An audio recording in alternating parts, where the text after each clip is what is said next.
संग बजाओ रे शहनाई, आनंद अंतर में छाया रे, मंगल अवसर ये आया रे, नर नारी कर लो तैयारी आज उत्सव की, मन हरकाया रे भाया रे, मंगल अवसर ये आया रे, नर नारी कर लो तैयारी महोत्सव की। पूरी नगरी आज सजाओ बेलाल बेली है आई, ढोल नगाड़े आज बजाओ संग बजाओ रे शहनाई, पूरी नगरी आज सजाओ बेलाल बेली है आई, ढोल नगाड़े आज बजाओ संग बजाओ रे शहनाई।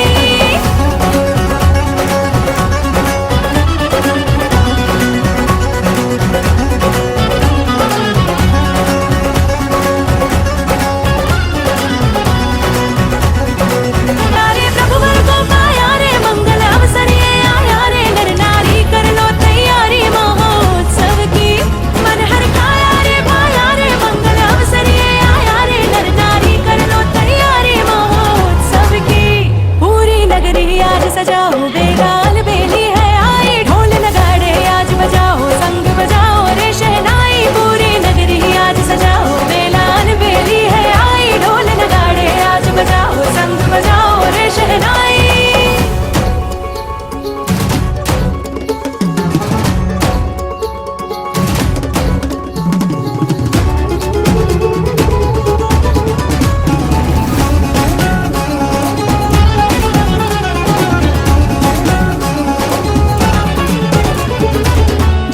के आने से शोभा बढ़ेगी, ध्वजा जिनालय शिखर पर चढ़ेगी, जिनवर के आने से शोभा बढ़ेगी, ध्वजा जिनालय शिखर पर चढ़ेगी। अब तो सबने ये गाया रे, मंगल अवसर ये आया रे, नर नारी कर लो तैयारी महोत्सव की, पलटो नगरी की काया रे, मंगल अवसर ये आया रे, नर नारी कर लो तैयारी महोत्सव की।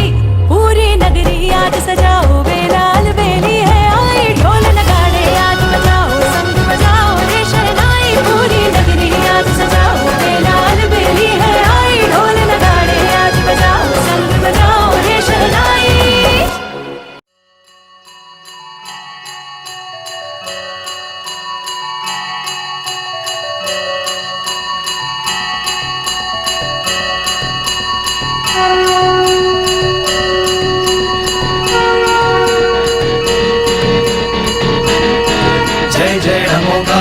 मंत्र नमोकारा जय जय नमोकारा, मंत्र नमोकारा जय जय नमोकारा, मंत्र नमोकारा जय जय नमोकारा, मंत्र नमोकारा जय जय नमोकारा, मंत्र नमोकारा जय जय नमोकारा, मंत्र नमोकारा जय जय नमोकारा, मंत्र नमोकारा जय जय नमोकारा, मंत्र नमोकारा।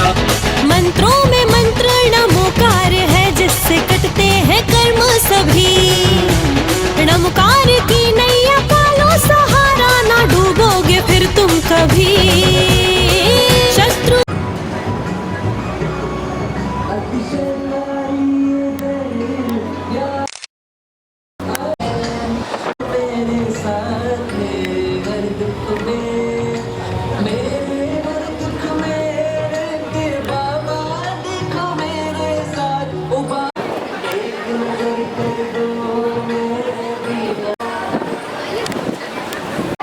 अहिंसामय जैन धर्म की आज हम बड़े सौभाग्यशाली हैं कि हमारे मध्य आप सभी जिन 3 अनुज बहनों से पढ़ रहे थे, इन अनुजा बहनों को माँ की तरह पालने वाली ऐसे हमारी आदरणीय श्रीमती सुशीला जी पाटनी, जिनको सब जानते हैं, संपूर्ण भारत जानता है, परम गुरु भक्त और आर.के. मार्वल परिवार की सिरमौर आदरणीय सुशीला जी हमारे मध्य विराजमान हैं।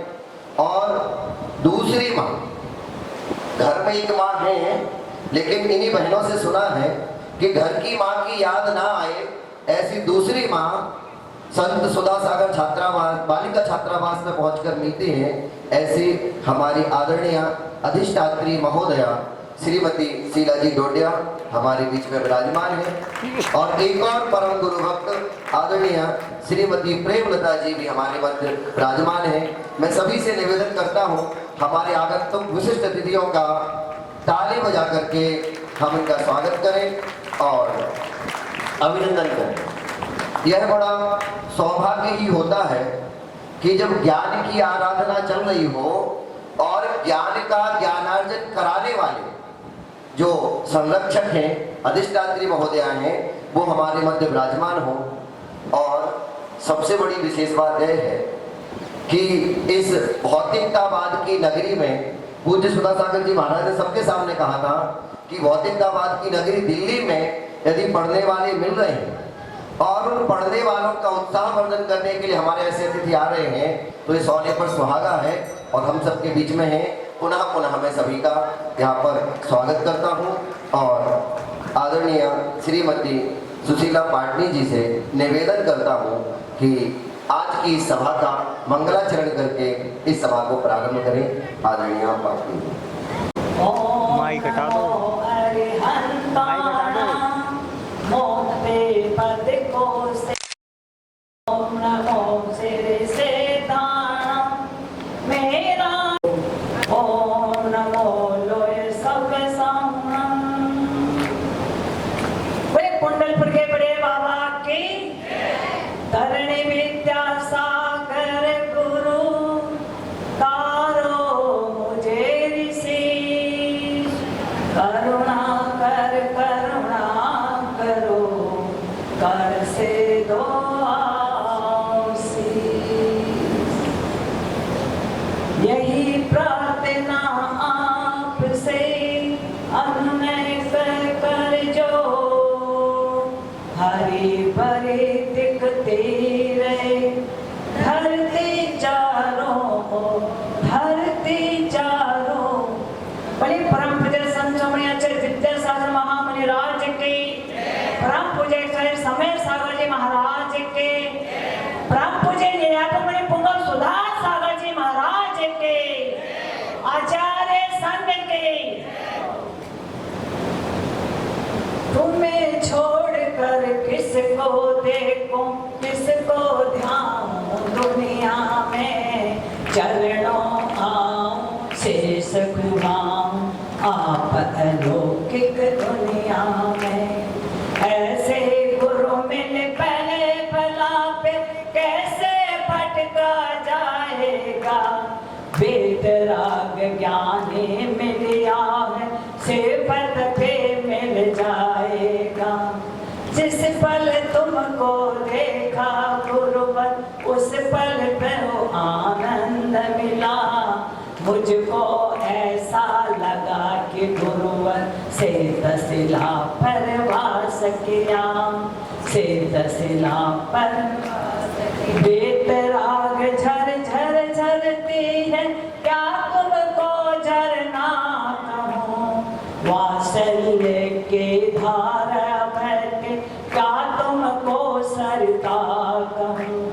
तेरे पद आनंद सरोवर और कहाँ इस दुनिया में, चरणों आऊं शेष झुकाऊं आप अलौकिक दुनिया में। क्या तुमको उपहार चढ़ाऊं, भव से मैं हार गया, हृदय हार में तुम्हें बनाऊं, तुमने भव से तार दिया। जब जब मुझको जन्म मिले तब आप मिले इस दुनिया में, चरणों आऊं शेष झुकाऊं आप अलौकिक दुनिया में। वेदराग सर्वज्ञ देव तुम बैठे हो जिन मंदिर में, भक्त तुम्हारा तुम्हें पुकारे आन बसो मन मंदिर में। मन मंदिर में आन बसो तो कहीं न भटको दुनिया में, चरणों आऊं शीश झुकाऊं आप अलौकिक। तुम्हें छोड़ कर किसको ध्याऊं, किसको ध्याऊं दुनिया में, चरणों आऊं शीश झुकाऊं आप अलौकिक दुनिया में। बोले परम पूज्य संत स्वामी आचार्य विद्यासागर महामुनि राज की।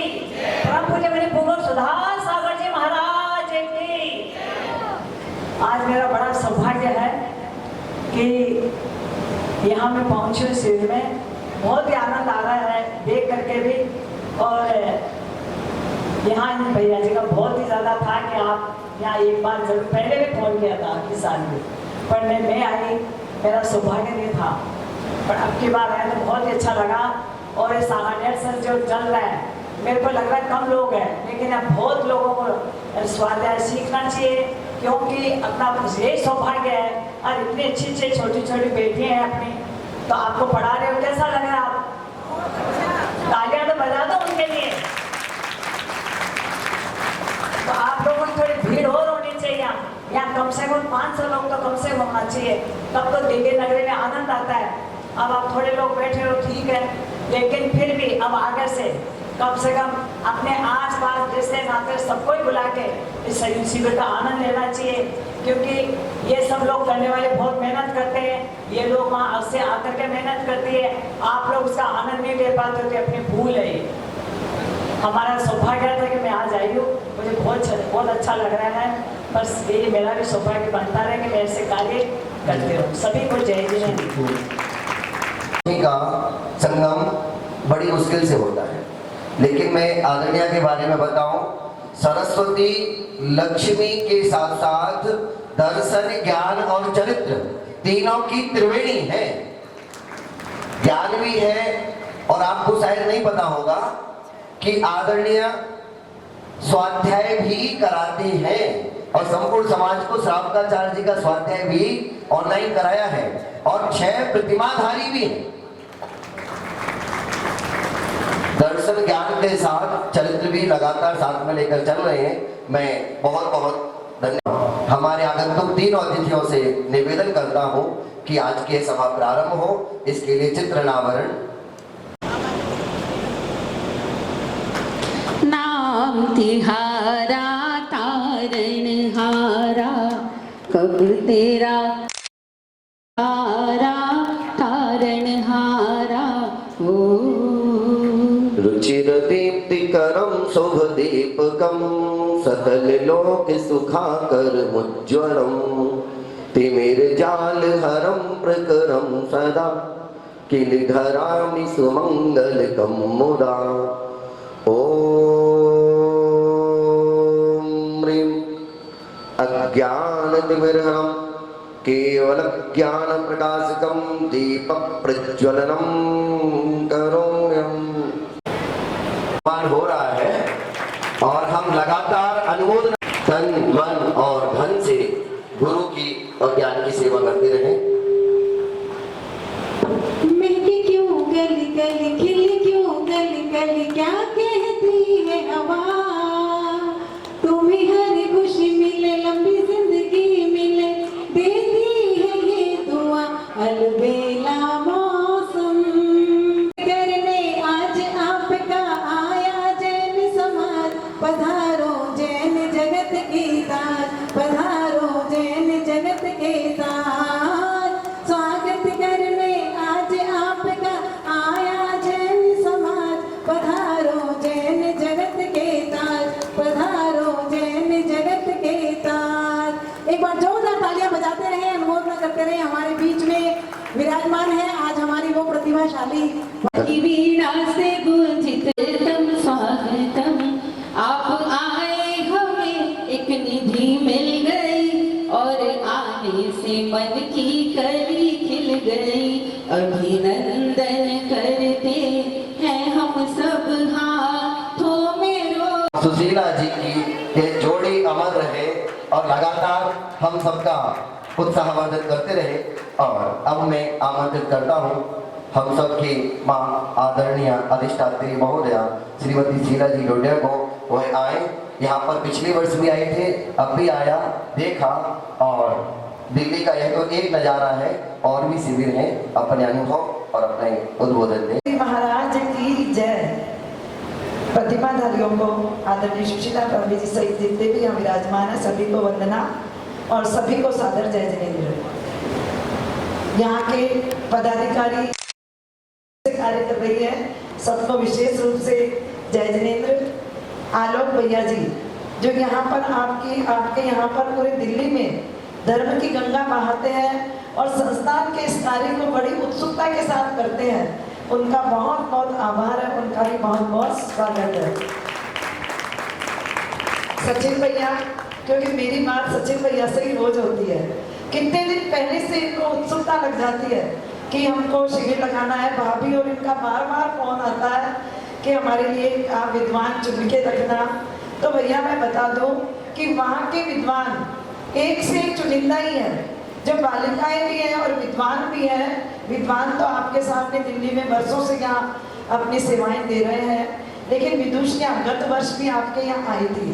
तो भैया की इच्छा थी कि उन्हीं को वापस भेजें। मैंने कहा उन्हीं को नहीं, दूसरों को भेजेंगे। बोले नहीं, कहीं ऐसा ना हो कि वो बहुत अच्छा उन्होंने पढ़ाया था। तो मैं आप सभी से इस अवसर पे पूछना चाहती हूँ कि जो हमारे 3 रत्न यहाँ आए हुए हैं, क्या उन्होंने आपको अच्छे से पढ़ाया या नहीं पढ़ाया? वहाँ पर गुरुजी की कृपा है, वहाँ हम लोगों का कोई कुछ भी सहयोग नहीं है। समझ लीजिए कि केवल गुरुजी की कृपा वहाँ बरस रही है और उसी के कारण जो कठिन से कठिन काम है वो सहजता से कैसे हो जाते हैं हमको कुछ पता नहीं है। हम तो खाली सोचते हैं, लेकिन हमारी बहनें जो गत 8 वर्षों से वहाँ संत सुधासागर आवासीय कन्या विद्यालय में विद्यारत है और वहाँ पर अपनी पढ़ाई के साथ साथ सभी गतिविधियों में पारंगत हो रही है, ये सब गुरु की ही महती कृपा है। क्योंकि गुरुजी ने जब खोला था ना, तब उनको ये विश्वास ही नहीं था कि कई बच्चियाँ इतनी सारी यहाँ आएगी। मैं आपको इस अवसर पे बताना चाहूँगी कि अभी भी एडमिशन के लिए जब हमारे पास में अग्रिम फॉर्म भरे जाते हैं, उसमें खूब संख्या आती है और हमको इतना दुख होता है कि उसमें से हम कुछ बालिकाओं का चयन करते हैं, क्योंकि पूरी को हम ले नहीं सकते। हमारे पास इतना स्थान उपलब्ध भी नहीं है, जबकि बहुत बड़ा स्थान हमारे यहाँ बन चुका है। लेकिन फिर भी आज के इस भौतिकता के युग में बालिकाएं वहाँ शिक्षा ग्रहण करने के लिए आ रही हैं और देश, धर्म और समाज को सुरक्षित करने का कार्य जो कर रही है, सबसे ज़्यादा मैं उन बालिकाओं को धन्यवाद देना चाहूँगी कि उनके कारण आज गुरु का नाम रोशन हो रहा है और जैन धर्म की पताका पूरे भारत में, देश विदेश में बच्चों और बच्चियों, विद्वान और विदुषियों के द्वारा फहराई जा रही है। आप लोग यहाँ दिल्ली जैसे नगर में गत वर्ष जब हम आए तो हमें बहुत अच्छा लगा और इतनी उत्सुकता देख करके इस बार भी अभी हम 20 दिन से यात्रा करते हुए कल रात को ही यहाँ आए हैं। पूरे आसाम की, बिहार की, बंगाल की 40 जगह के करीब हम यात्रा करके आए हैं। ये भाभी जी की कृपा है कि इनके साथ में हर तन, मन और धन ये गुरु के प्रति समर्पित करके संस्थान के साथ साथ हम सब बहनों को भी इतना आशीर्वाद और इतना प्यार देती हैं कि जिसका कोई हिसाब नहीं है। प्रतिमाधारी है, 6 प्रतिमाओं को धारण करके और अपने एक भी नियम में अतिचार नहीं लगाते हुए, सारे नियमों को यथावत पालन करते हुए, सामायिक प्रतिक्रमण, सबको प्रोषद उपवास सब कुछ करते हुए आगे हर कार्यक्रम में सम्मिलित होने का अपना भाव रखती है, आशीर्वाद देने का भाव रखती है। तो मैं उनका भी बहुत बहुत धन्यवाद देती हूँ। और संस्थान के बारे में बताने वाले हमारे यहाँ पर हमारे पुराने भैया आलोक भैया यहाँ पर, आपको सबको वहाँ की गतिविधियों का पता है कि आप लोगों के सहयोग से ही वो चल रहा है। कोई वहाँ पर किसी बच्चे से कोई फीस, कोई भी शुल्क नहीं लिया जाता है। पूरा खाने पीने से लेकर के, पढ़ाई से लेकर के, वहाँ की अन्य व्यवस्थाओं से लेकर के हर व्यवस्था वहाँ पर निःशुल्क है। तो बस आप लोगों का विशेष धन्यवाद है कि आप लोगों के सहयोग से ही वो इतना बड़ा कार्य चल रहा है। हमारे गुरुवर कहते हैं कि पूरे मंदिरों को एक पलड़े में रखते हैं तराजू के, और इस एक संस्थान को एक पलड़े में रखते हैं तो संस्थान भारी रहेगा। क्योंकि देखो, मंदिर बनाना तो बहुत आसान है, कोई भी श्रेष्ठी पैसा लगाया और मंदिर बना दिया, वो तो धनवान लोगों का काम है, 1 मिनट में बना सकते हैं। लेकिन विद्वान अरे कोई नहीं बना सकता। ये विद्वान जो निकल रहे हैं वो नगीने के तरह पूरे भारत देश में चुनिंदा लोग हैं। डॉक्टर, इंजीनियर और सीए तो बहुत लोग होंगे, लेकिन जो शिक्षा इन लोगों ने ग्रहण की है, जिससे यो हमारा और पर का, खुद का और पर का कल्याण कर रहे हैं, जैन धर्म की रक्षा कर रहे हैं, श्रमणों की रक्षा कर रहे हैं, ये सब एक कुछ सामान्य की खान ऐसी है। अभी तक तो जयपुर जौहरियों का माना जाता था कि वहाँ हीरे नगीने की खाने हैं, लेकिन अब वही जयपुर विद्वानों की विदुषियों की खान है। पूरे भारत में ऐसी खान कहीं नहीं है। एकांतवाद केवल जयपुर में प्रारंभ हुआ था, आज उसने अपने पैर पसार लिए थे, लेकिन आज हमारे विद्वान केवल 28वां वर्ष है। इन वर्षों में इन्होंने जो अपने पैर पसारे हैं, आप लोगों को सम्यक मार्ग दिखाया है, हम लोगों को सही मार्ग पे चलना सिखाया है, ये सब इन्हीं की देन है। नहीं तो हमारे मुनिराज कहाँ कहाँ जाएंगे, कितनी जगह जाएंगे, वो कोई गाड़ी में बैठ के तो जाते नहीं, पैदल बिहारी है, उनकी मर्यादाएं हैं, कहाँ उनको बोलना है कहाँ नहीं बोलना है, ये सब कुछ सोचना पड़ता है। लेकिन ये विद्वान और विदुषियाँ, इनको तो आप जैसे यदि श्रावक कहीं भी बुलाएं तो कहीं भी आ सकते हैं। आपको काफ़ी टाइम हो गया दिल्ली वालों को, सचिन भैया हमेशा कहते रहते हैं कि गुरुजी दिल्ली चलो दिल्ली चलो, और आप लोग सब अपने समूह में जाकर के वहाँ पे स्लीपर चलाते हैं, लेकिन वो उपलब्धि अभी तक आपने हासिल नहीं की। और ये विद्वान आपके एक लेटर पर, एक आपके निवेदन पर हम तुरंत आपके लिए तैयार रखते हैं। तो मेरा आप सभी से निवेदन है कि यदि हमारी बालिकाओं के द्वारा किसी तरह की कोई त्रुटि रह गई हो, कोई गलत चीज कर गई हो इनके पढ़ाने लिखाने में, तो इनको छोटी छोटी बालिकाएं समझ करके क्षमा कर देना। आप लोगों के सहयोग से ही आगे बढ़ेगी, इन लोगों को आपका ही संरक्षण मिलेगा, तभी ये आगे बढ़ेगी। हम बालिकाओं को हर जगह नहीं भेजते हैं। जहाँ पर हमारे विशेष संरक्षण के रूप में जो बनी हुई बहनें हैं, यदि उनका हमको पूर्ण विश्वास दिलाया जाता है कि आप चिंता मत करो, जैसे आप माँ हो वैसे हम माँ की तरह इन बच्चियों को रखेंगे, तब जाकर के हम बच्चियों को भेजते हैं। अभी हमारे पास में पूरे भारत से कम 20-25 जगह से निमंत्रण आए हुए हैं, लेकिन अभी हमने वहाँ स्वीकृति नहीं दी, क्योंकि बच्चियाँ हैं। हमारे विद्वान तो कहीं भी जा सकते हैं, लेकिन विदुषियों को भेजना कोई आसान काम नहीं है। तो आप लोगों के निवेदन पर ये बालिकाएं यहाँ आई, और आप लोगों ने इतना सुंदर यहाँ पर शिविर लगाया, उसके लिए तो मेरे पास शब्द ही नहीं है। यहाँ के अध्यक्ष महोदय, जिनका विशेष आभार, क्योंकि कई मंदिरों के अध्यक्ष मंत्री टांग लगा देते हैं कि नहीं लगेगा यहाँ शिविर, तो कार्यकर्ता कुछ नहीं कर सकते। और बहनें तो यहाँ का ग्रुप आप देख रहे हैं, पूरे भारत में जहाँ भी शिविर लगता है ये महिलाओं की देन होती है। ये पूरे टाइम अपना समय दे करके और इस कार्य को गति देती है। इसके लिए इनका तो मैं आभार व्यक्त करूंगी, क्योंकि अभी मेरी साथी बहनें और बहुत अच्छे से कार्य कर रही है।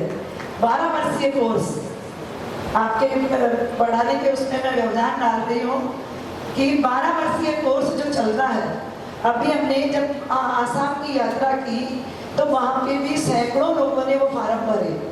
जागृति नहीं है, उनको पूरा पता नहीं है, उस तरफ कोई मुनि महाराज नहीं जाते, उनकी ज़्यादा धर्म में रुचि नहीं है, केवल पूजा करनी 2 आधा घंटे और इतिश्री बस हो गया धर्म। तो खाली धर्म पूजा का नाम ही नहीं है, हमको कुछ ज्ञान भी अर्जित करना होगा। महाराज जी कहते हैं कि आप लोग ये नहीं सोचें कि आपको 100 में से 100 नंबर मिले।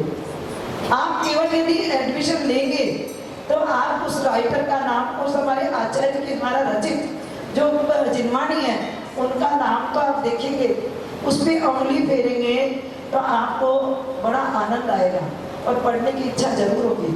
आचार्य जी ने एक बार एक कहानी सुनाई थी, मुझे याद है कि एक महिला थी जो ललित MP में ही थी, और वो मंदिर में ऐसे उंगली फेर फेर के बड़े बड़े शास्त्रों को देख रही थी। दूसरे ने सबने सोचा ये माता जी कितनी होशियार है, कितनी ज्ञानवान है कि रोज ये इतने बड़े बड़े ग्रंथों का अध्ययन करती है। तो एक दिन उनसे रहा नहीं गया और उन्होंने कहा माता जी आपको तो बहुत ज्ञान है, आप इतने बड़े बड़े ग्रंथों का अध्ययन कर रही हैं। तो माता जी ने क्या जवाब दिया पता है आपको? माता जी ने कहा बेटा मैं अंगूठा टेक हूँ, मुझे ये कहकर भी नहीं आता, केवल मैं हमारे इतने बड़े बड़े आचार्य ने जो ग्रंथ रचे हैं उनको अपनी दृष्टि से देख लूँ, इसलिए मैं एक एक अंक को, एक एक शब्द को अपनी उंगली से हाथ मिला करके देखती हूँ। तो आचार्य जी ने कहा था ऐसे लोग शुद्ध ज्ञान को धारण करने वाले होते हैं। तो हमारे को जब ये सब कुछ उपलब्ध है तो हम क्यों नहीं इसका लाभ ले रहे हैं? आप लोग दिल्ली में हैं, आपके पास यहाँ भैया उपलब्ध है, आलोक भैया, और आपको ऑनलाइन क्लासें मिल रही है। ऑनलाइन भी समय नहीं हो तो यूट्यूब पे आप किसी भी समय उसकी क्लास को निकाल करके पढ़ सकते हो। इतनी सुविधा महाराज ने दी है, ये तो कोई हमारे पुण्य का उदय है कि हमको ये मार्ग मिला है, अन्यथा कभी स्वाध्याय की कोई ऐसी चर्चा होती नहीं थी। अभी ललितपुर में जब मैं गई तो भाभी वहाँ पर है ना 900 लोग एग्जाम दे रहे थे। जब हम गए तो हमने आंखों से देखा तो हमको लगा कि देखो इनका है पुण्य का उदय, मार्ग तो गुरुजी ने बता दिया लेकिन हम उस पर चलने के लिए तैयार नहीं है। आज यहाँ जितनी भी बहनें, बच्चे और बड़े हमारे भाई लोग बैठे हैं, मेरा करबद्ध निवेदन है कि डरे नहीं, केवल 500 रुपये में आपको एडमिशन लेना है, स्कूल में एडमिशन लेना है आपको, उसी में आपके पास में जिनवाणी आ जाएगी घर बैठे। आप पढ़ सके, 1 साल पढ़े, आपको अच्छा लगे तो अगले साल भी एडमिशन लें, नहीं तो छोड़ दें। लेकिन निश्चित अच्छा लगेगा यदि किसी चीज़ को चखते हैं तब उसका स्वाद आता है। हमारे सामने हलवा रखा है, वो नमक का है या चीनी का है, या मुंह में रखेंगे जब हमको स्वाद आएगा। तो ये ऐसा अच्छा स्वाद हमारे सामने है, सरलता से कुछ नहीं करना आपको। कितनी लाइनें ऑनलाइन पढ़ सकते हैं, यूट्यूब पे निकाल के पढ़ सकते हैं, जिनवाणी आपके पास में चलते फिरते गाड़ी में बैठ के पढ़ सकते हैं। तो आप इसका फायदा लें, हाथ उठा करके बताएं कि कितनी बहनें और कितने भाई लोग एडमिशन लेंगे। आप नहीं एग्जाम दे सको तो मत देना, लेकिन हिम्मत तो करिए। 500 रुपये मात्र आपके एडमिशन फीस है, कोई ज़्यादा नहीं है। मत देना एग्जाम आपसे नहीं दिया जाए तो, लेकिन पढ़िए तो सही, हिम्मत तो कीजिए। अभी हम एक जगह गए थे, कान की कोई एक जगह थी, वहाँ के अध्यक्ष, मंत्री, बड़े बड़े लोगों ने सबने एडमिशन लिया। 30 करोड़ की समाज थी, 35 जनों ने एडमिशन लिया वहाँ पर। तो आप लोग उससे कम नहीं हो, आप में भी वही क्वालिटी है। आप तो राजधानी के रहने वाले हो, आप में तो उनसे ज़्यादा समझ और ज्ञान है। बस अधिक न बोलते हुए, क्योंकि अब पढ़ाई में व्यवधान हो रहा है। आप लोगों ने, इनके बहुत निवेदन था भैया का और भाभी का और उनका सबका, तो हमने इसलिए सोचा कि तो आ रहे हैं, 1 तारीख को हम नहीं आ पाएंगे तो कम से कम इस बहाने आपसे मिलने का अवसर हमको मिलेगा। तो इसीलिए आज हम आपके शिविर में आए हैं। बहुत बहुत आभार, बहुत बहुत धन्यवाद। और यही कामना कि आलोक भैया ऐसे बड़े रूप में और चालू लगाते तो हो पूरे दिल्ली में। मेरे को पूरी खबर है, गत वर्ष तो नहीं थी तो मैंने कह दिया यहाँ पर लग रहा है, लेकिन आप खूब मेहनत कर रहे हो और आपने बहुत अच्छे अच्छे शिविर आप लगा रहे हो सहजता से। सरलता इतनी है भैया में कि जिसका कोई जवाब नहीं। और एक और खुशखबरी आपको दूं, जो हमारे एडमिशन हो रहे हैं उसमें आपके दिल्ली की जो अपने इंदू जी की भतीजी ने एडमिशन ले रही है, वो हमारे यहाँ। सोचिए क्यों ले रही है पता है आपको? इंदू जी और अनेकांत जी, अनेकांत भैया जब दोनों जयपुर गए तो वो संस्थान देखने के लिए आए और देख करके उन्होंने जब पूरा संस्थान देखा तो घर में आके वो चर्चा कर रहे थे। कहाँ तो वो डॉक्टरी पढ़ने के लिए जा रही थी वो बच्ची, और जब उनकी मम्मी पापा और वो सब बैठ करके चर्चा कर रहे थे कि गुरुजी ने क्या कमाल किया है, कैसा संस्थान बनाया है, तो श्रेष्ठियों ने तो लगा दिया। हमारे आदरणीय अशोक जी भाई साहब जो हमारे श्रावक श्रेष्ठी हैं, पूरे देश के भामाशाह हैं, वो तो जगह जगह अपना दान का उपयोग करते ही हैं, लेकिन उस उपयोग का कितना फल मिल रहा है ये आज हमको पता चला जब इतने बड़े बड़े विद्वान वहाँ पर बैठ करके आए और आकर के घर में चर्चा की। तो वो बच्ची कमरे में से निकल के बोलती है कि पापा मुझे कहीं एडमिशन नहीं लेना, मुझे सांगानेर में लेना है। अभी वो 19 तारीख को हमारा शिविर है, उसमें एडमिशन लेने आ रही है। तो आप लोग भी अपने बच्चों को भेज सकते हैं। वो कोई ऐसी जगह नहीं है कि वहाँ पर आपके बच्चे आगे नहीं बढ़ेंगे। जैसे BA की डिग्री मिलती है वैसे शास्त्री की डिग्री मिलती है। जो हमारी ये बहन आन्या है ना, इसने व्रत तो धारण कर लिए, ये तो हमारे वहाँ की उपलब्धि है कि 2 बेटियों ने आजीवन व्रत धारण कर लिया, लेकिन ये UPSC की तैयारी कर रही है और ये सिमी भी कर रही है और ये BEd कर रही है। सब बच्चियाँ अपनी अपनी रुचि के अनुसार, और देखना इन बच्चियों में सब IAS बन के निकलेगी तो इसका अपने आन्या का जो विचार है आपने सोचा नहीं होगा। इससे हमने कहा कि महाराज जी ने कहा कि क्या फायदा है UPSC करने से जब तुमने जीवन भी समर्पित कर दिया है। तो इसका जवाब क्या था वो भी महाराज जी को नहीं दिया। मुझसे बोलती है कि माँ पूरी दुनिया में क्या हो रहा है वो ज्ञान अर्जित कर लूँ, और एक बार कलेक्टर या कुछ भी जो पोस्ट होती है वो लेकर के और तुरंत छोड़ दूंगी, संस्थान के लिए समर्पित होंगी। लेकिन ये बताना चाहती हूँ कि उस संस्थान में पढ़ने वाले बच्चे कहाँ तक पहुँचते हैं। तो इतनी बड़ी सोच की बच्चियां जब हमारी धरोहर है तो संस्थान तो अपने आप आगे बढ़ेगा। आज आपने यहाँ बुलाया और हम लोग आए, उसके लिए आपका बहुत बहुत आभार। आपने इतना स्वागत सत्कार किया, उसकी कोई जरूरत नहीं थी, लेकिन आपने किया, उसके लिए बहुत बहुत आभार। जय जिनेन्द्र, जय मां। इनके गुण गा रही थी। सबको लगता है कि सामान्य के और गुरु के गुण इतने गाते क्यों हैं? तो मुझे बस वो 4 लाइन याद आती हैं। 9-10 माह कोख में रखकर माँ ने मुझको पाला था, किंतु जन्म देकर फिर मुझको भव सागर में डाला था। फिर गर्भस्थ किया गुरुवर ने, धर्म कोख में है पाला। कैसे गुरुवर के गुण गाओ जिनने सब कुछ दे डाला, कैसे गुरुवर के गुण गाओ जिनने सब कुछ दे डाला। अभी माँ जी कह रही थी कि बालिकाओं की संख्या बढ़ रही है। अभी मैं ये बात कहता हूँ, अभी तो आप संभाल पा रहे हैं, आगामी समय ऐसा आएगा कि बालिकाओं की संख्या इतनी बढ़ेगी कि आपको 1 नहीं 2 बिल्डिंग और बनवानी पड़ेगी। कब?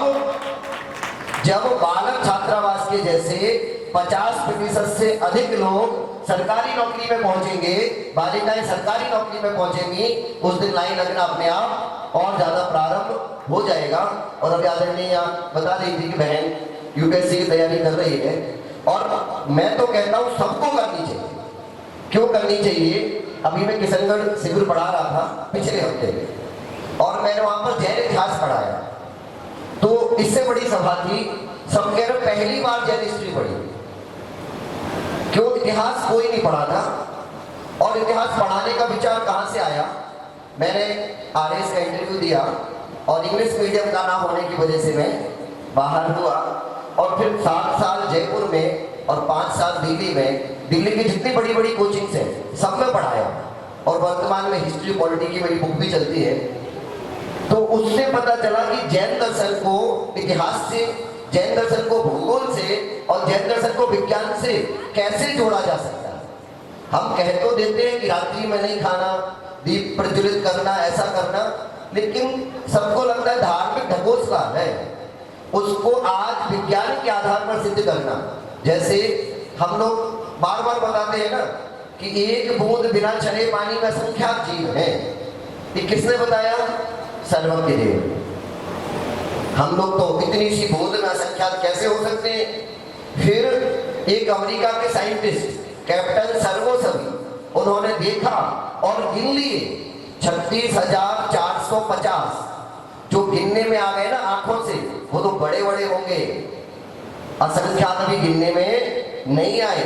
इससे सिद्ध होता है कि हमारे सर्वज्ञों ने जो कहा सही कहा। सबको यह पढ़ना बहुत आवश्यक है। और हम सभी अभी एक और बात सुन रहे थे, 12 वर्षीय पाठ्यक्रम, तो मैं पुनः बताना चाहता हूँ, यहाँ लगभग 25 नाम तो आ चुके हैं, और मुझे पूरा विश्वास है कि शिविर के समापन तक 100 नाम यहाँ आएंगे, और 100 नाम होने पर यहीं पर ऑनलाइन तो ठीक है, ऑफलाइन क्लास भी प्रारंभ होगी। अभी यहाँ पाठशाला तो बच्चों की चलती है, जो बच्चे आते हैं वो निरंतर आते रहें, और जो माँ अपने बच्चों को लेकर के आती है वो भले ही पढ़ रही लेकर के आती रहे। क्योंकि मैंने आचार्य भगवान के संग में देखा, जो बेटा दर्शन करने नहीं आता था, मात्र माँ को दर्शन कराने आता था, एक दिन ऐसे भाव बदले कि माँ तो दर्शन करती रह गई और बेटा दर्शन देने वाला मुनिराज के पद पर आ गया। तो आप लोग लगातार आते रहिए, स्वाध्याय कीजिए, और ज्यादा संख्या हो जाने पर आप सभी को यहाँ वहाँ परीक्षा देने भी नहीं जाना। पूरा प्रयास यही होगा कि सूर्य नगर ही आपका सेंटर भी बन जाए, जिससे आप लगातार यहीं बैठ करके पढ़ें, यहीं परीक्षा दें और गुरु के मार्ग पर चलें। मैं लगातार यहाँ आता हूँ, बस उसका एक कारण है कि आचार्य श्री ने कहा, गुरु से भी बड़ा है गुरु आज्ञा, गुरु से बढ़कर है गुरु आज्ञा। गुरु की आज्ञा है कि प्रभावना करनी है, और गुरु की आज्ञा ही है कि हम सबको जैन धर्म पढ़ना है। तो मैंने आज्ञा मान करके आपके यहाँ तक आया, और आपको गुरु की आज्ञा मान करके जिनवाणी का स्वाध्याय करना है, तब जाके गुरु का शिष्य होना कहलाएगा। अन्यथा हम भी ताली बजाने वालों में रह जाएंगे, शिष्यत्व तो प्राप्त नहीं कर पाएंगे। सभी को 12 वर्षीय से जुड़ना है, लगातार आप स्वाध्याय करते रहें। पंक्चुअलिटी से यहाँ पर आ जाते हैं, वो टाइम से उनके लिए इसमें से एक पुरस्कार प्रदान किया जाता है। मैं एक पर्ची निकालता हूँ 108। देखिए इतने वृद्ध लोग समय से हमारे यहाँ पहुँच रहे हैं। यह भी जिन आगम के प्रति, जिन वाणी के प्रति उनकी श्रद्धा है। सभी लोग ऐसे ही आते रहें और जैन धर्म का ज्ञान अर्जित करते रहें। एक बार पुनः तीनों अतिथियों के लिए बारंबार आभार, और जिन्होंने यह शिविर लगाया, शिविर के लिए सारी व्यवस्थाएं दी, उनका भी आभार। निरंतर ऐसे कार्य करते रहे। धन्यवाद। है क्योंकि व्रती होकर पूरे देश में घूमना और जैन धर्म का प्रचार प्रसार करना, और सांगानेर जैसे जयपुर में, जैसे सांगानेर में जैसे बोलते हैं कि हीरे की खान है वहाँ, तो हमारे 3 रत्न यहाँ पे मौजूद हैं। शीला जी जैसे बता रही थी कि एक से एक बढ़कर एक है, तो सच में ही पिछले बार तो आनंद आया ही था, इस बार उससे भी ज्यादा और आनंद आया हम लोगों को। तो हम लोग तो यही चाहते हैं कि हर साल में ऐसे शिविर लगता रहे और हम सब उसका अध्ययन करें और ज्ञान का लाभ लें। तो अब कुछ भी न कहते।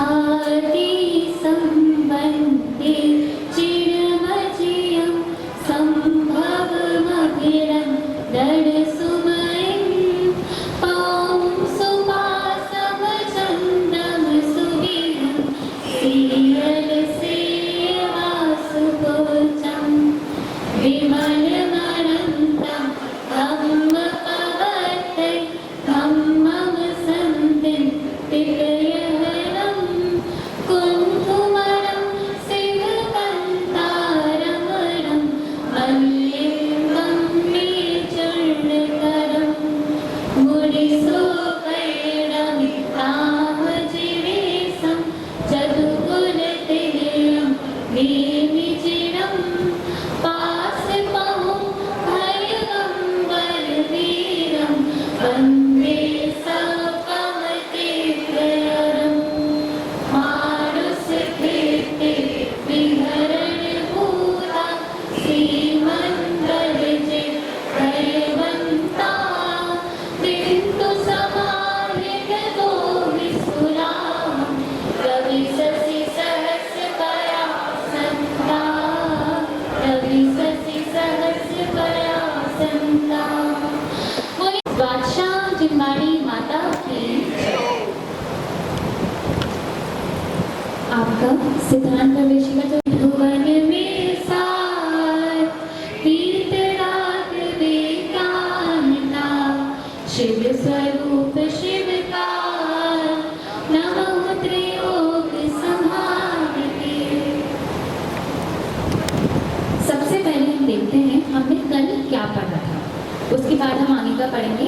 बाकी जो रिवीजन है कल आपको करवा दिया था, अगर समय होगा तो हम फिर से उसका रिवीजन करेंगे। तो कल हमने देखा था कि सम्यक दर्शन की परीक्षा, सबसे पहली परीक्षा तो हमने देख ली थी। सबसे पहली परीक्षा क्या थी? सभी बोलेंगे सबसे पहली परीक्षा हमने क्या देखी थी?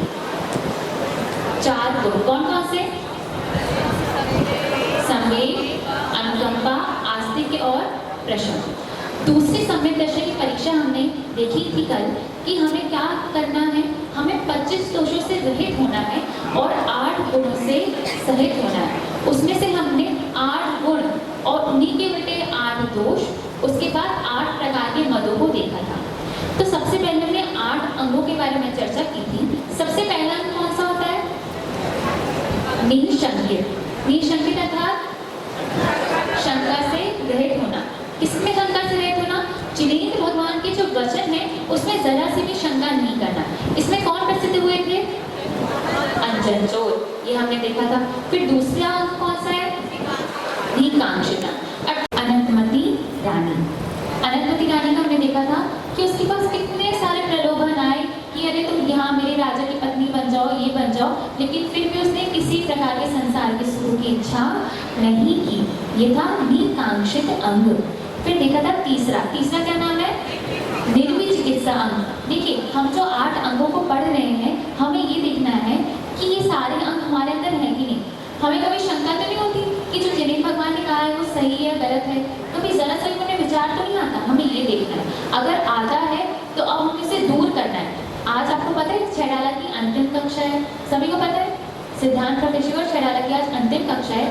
आज का अंतिम अवसर है आपके पास कि आप देखें कि सम्यक दर्शन हमारे अंदर है कि नहीं है। अभी बहुत महत्वपूर्ण परीक्षा जो पूज्य मुनि सुधा सागर जी महाराज ने बताया कि सम्यक दर्शन की, वो मैं आपको इसके बाद बताने वाली हूँ। उससे आपको और समझ में आ जाएगा कि सम्यक दर्शन की वह है कि नहीं है। बहुत महत्वपूर्ण बात आज होने वाली है, सभी को ध्यान से अपने अंदर ग्रहण करनी है, तब जाके तीसरी भाग को पढ़ने का सार्थक हो जाएगा।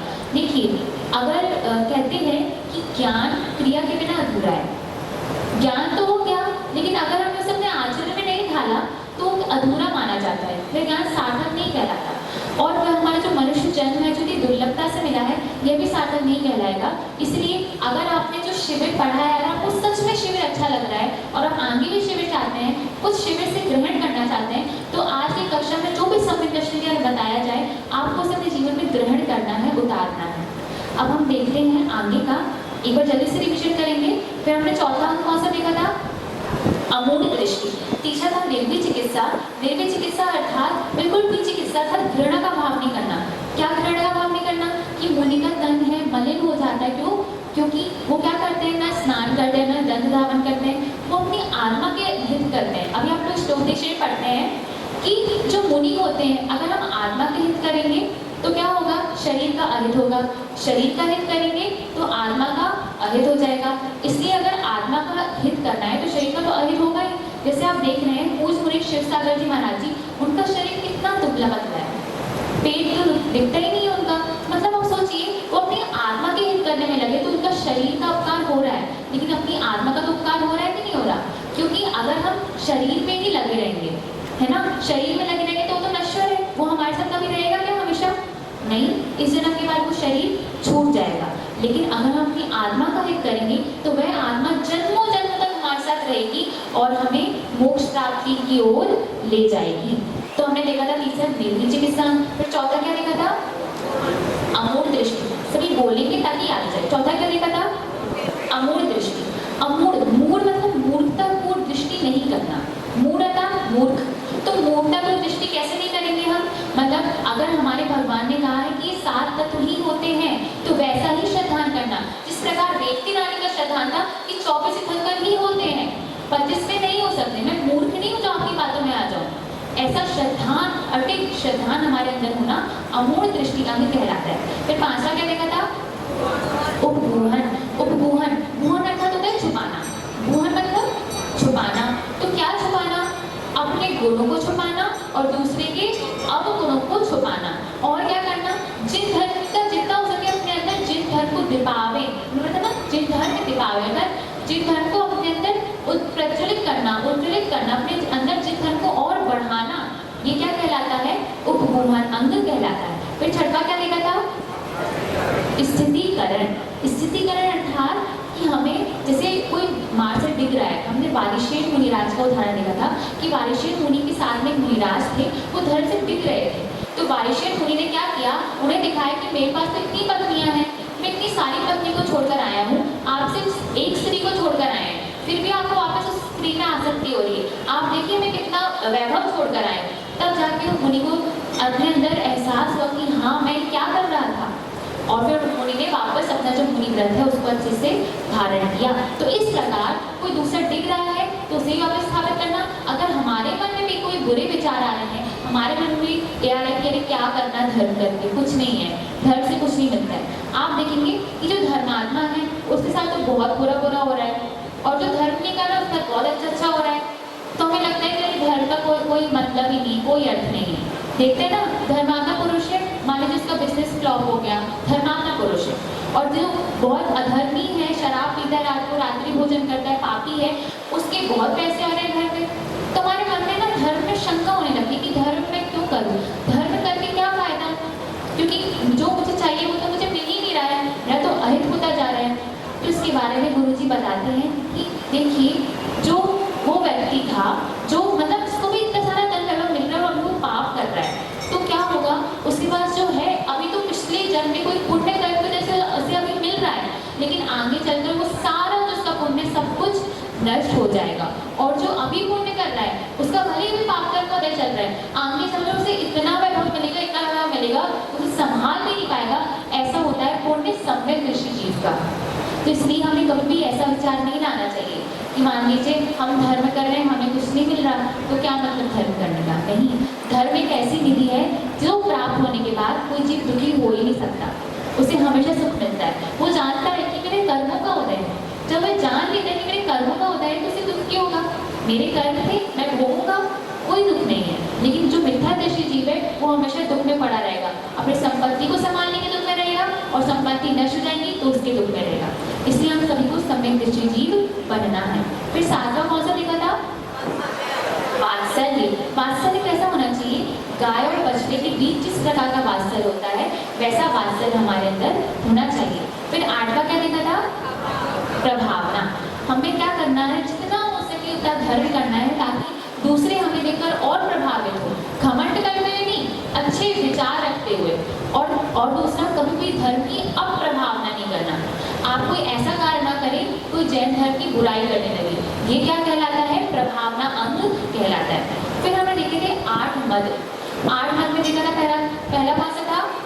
कुल मद, अर्थात जो पिता पक्ष है अगर वो बहुत समृद्ध है तो घमंड करना। दूसरा जाति मद, अर्थात मातृपक्ष में बहुत संपन्नता है तो घमंड करना। तीसरा है रूप का मद, अर्थात मैं तो बहुत सुंदर हूँ। और आप देखिए जो रूप है वो कब तक टिकता है? बूढ़े होते होते सारा रूप ढल जाता है, तो भी रूप हमारा एक जैसा सुंदर नहीं हो सकता। इसलिए रूप का मद कभी भी नहीं करना चाहिए। चौथा, ज्ञान का मद। कितना भी ज्ञान हो जाए भगवान के सामने हमारा जो ज्ञान है वो शून्य है, इसलिए थोड़ा भी ज्ञान होने पर उसका मद नहीं करना, उस ज्ञान को अपने आचरण में लाने का प्रयास करना। फिर अगला क्या है? धन का मद, अर्थात कितना भी धन वैभव हो सब एक दिन नष्ट होने वाला है, इसलिए उसका कभी मद नहीं करना। बल का मद, मतलब आकर इतनी शक्ति की सब लोग आपको हर कार्य के लिए बोलते हैं, शक्ति तभी तो आपसे बोलते हैं सब कार्य करने के लिए, लेकिन फिर भी उसका कभी घमंड नहीं करना, सौभाग्य मानना कि मैं सबके काम आ पा रहा हूँ। फिर अगला क्या है? तप का मद, अर्थात अगर मान लीजिए आपके पास इतनी शक्ति है कि आप उपवास कर सकते हैं, एकादशी कर सकते हैं, है ना, कोई आपके बहुत सारे नियम है, उसका मद नहीं करना।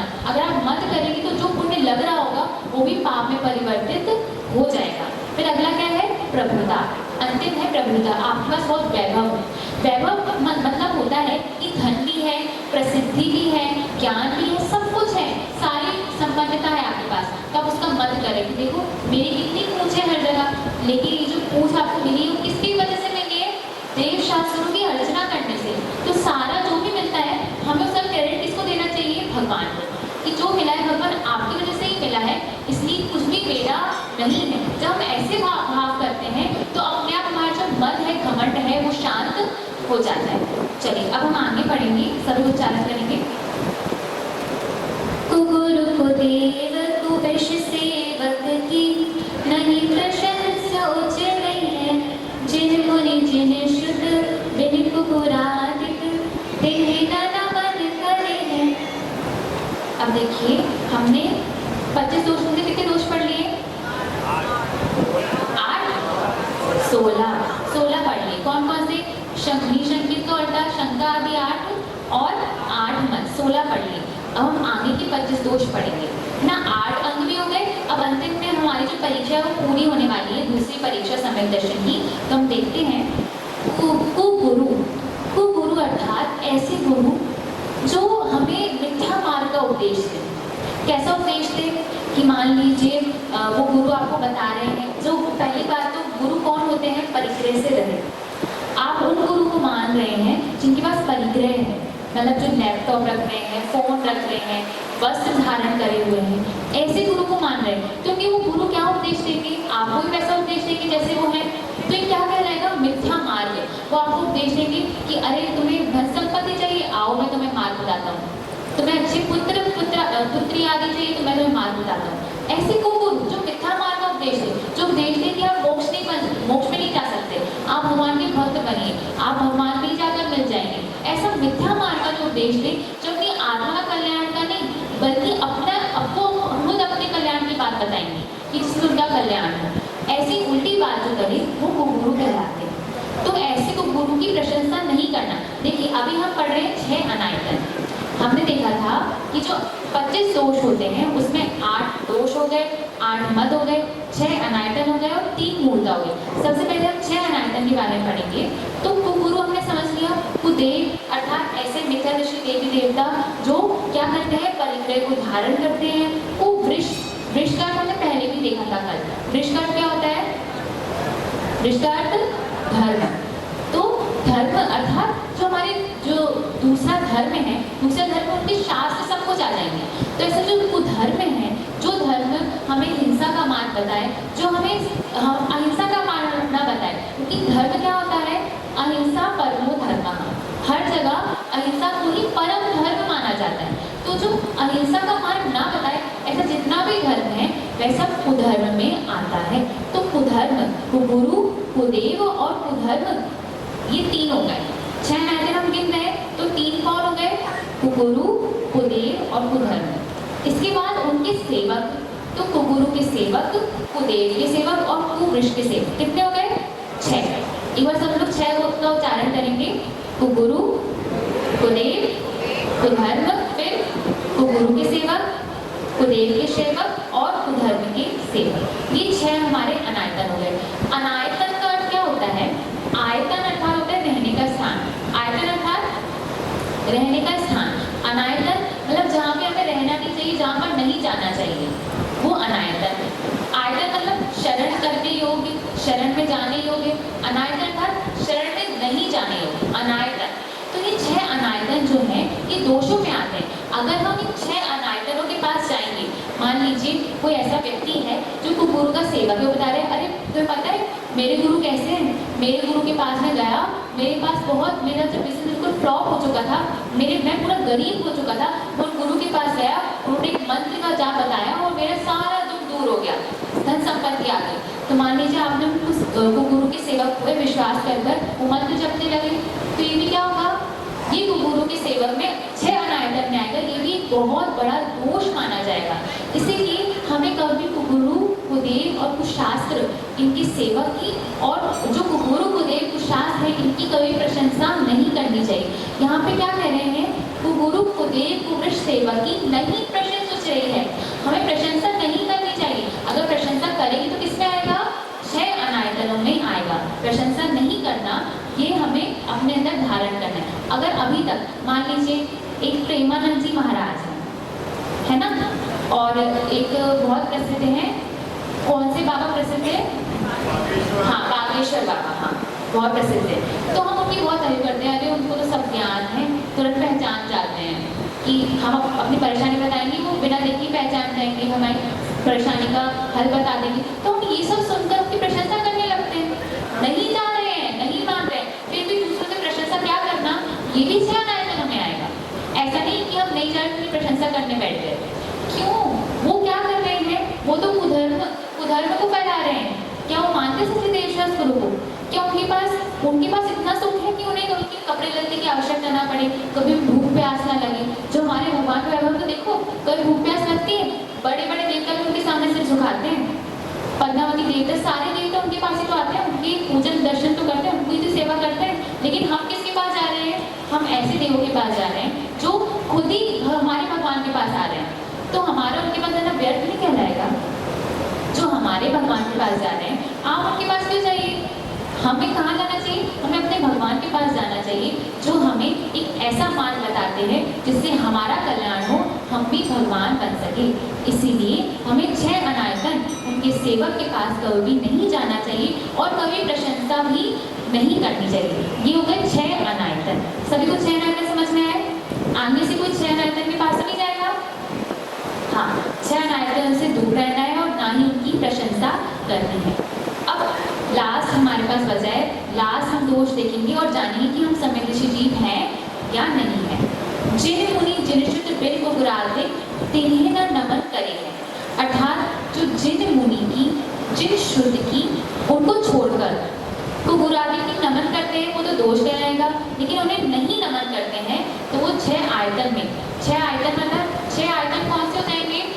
गुरु का उल्टा सच्चे गुरु, कुदेव का उल्टा सच्चे देव, कुवृष का उल्टा सच्चा धर्म, सच्चे शास्त्र और उनके सेवक, तो गुरु के सेवक हमारे साधर्मी बंधु जो हम अच्छे गुरु को मानते हैं, है ना, जो अच्छे शास्त्रों की अर्चना करते हैं, मतलब जो हमारे जो ग्रंथ पढ़ रहे हैं, छहडाला श्लोकेशी पढ़ रहे हैं, उनसे आप चर्चा करें, उनसे बात करें, उनकी सेवा की प्रशंसा करें। अरे वो तो बहुत ज्ञानी है। मान लीजिए हम सभी कहते हैं ना, पूज्य गुरु जी कहते हैं कि मान लीजिए आपको याद नहीं होता है ना, या फिर हमसे कोई और धनी व्यक्ति है या फिर हमसे और कोई वैभवशाली व्यक्ति है, तो हमें देखकर जलन होती है कि अरे हमें तो कुछ होता ही नहीं है, या फिर हम सोचते हैं कि बहुत हीन भावना का महसूस करते हैं कि मुझे तो कुछ आता ही नहीं है, मुझे तो याद ही नहीं होता, मैं तो कुछ कर ही नहीं सकता। तो ऐसा नहीं सोचना चाहिए। हमें ये सोचना चाहिए कि मान लीजिए हमारा कोई पाप कर्म का उदय था, तो हमें ये सब ज्ञान नहीं है, हमें याद नहीं था, बहुत सारी दिक्कतें हैं, लेकिन जिनको आता है उनकी खूब प्रशंसा कीजिए, जिनको याद होता है उनकी प्रशंसा कीजिए, जिनके पास अधिक धन है उनकी प्रशंसा कीजिए। अगर इतनी हम प्रशंसा करेंगे तो प्रशंसा से ही इतना पुण्य मिलेगा, इतना पुण्य मिलेगा कि जो आपके पास नहीं है वह भी आपके पास आ जाएगा।